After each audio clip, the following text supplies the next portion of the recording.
哎，对，而且这个都是没有污染的东西，没有污染的东西。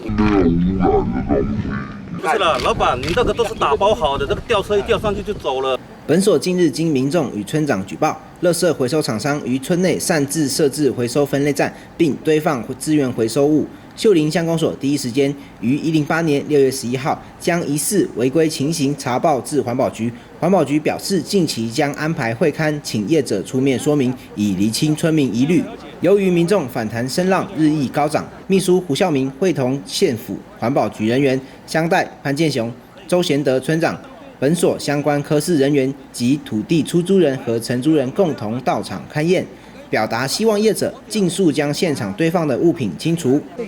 秀林乡长王玫瑰表示，友善利用土地资源一直是太鲁阁族对待土地的方式。今天有外来业者进入我们部落开设垃圾回收厂，不仅需要各层级的主管单位把关，最重要的还是要经过部落的同意。为此，我将要求本所主管单位彻查是否有违法的状况，用最快的方式对业者提出裁处。这样子讲比较快了。潘先生，你说没关系，哎。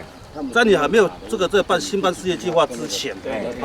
还没有这个证还没有完全出来。其实，在我们农业科这边来讲，是已经是违法，你堆置这个东西是算违法了，是可以叫你搬走的。会勘过程中发现，承租人开辟土地以来，从未提报主管机关，且未经合法申请设置资源回收分类厂，便进行堆置资源回收物及事业废弃物，现场并有开挖痕迹，疑似将要掩埋废弃物。现场物品摆放杂乱，影响部落社区观瞻及有危害环境卫生之余。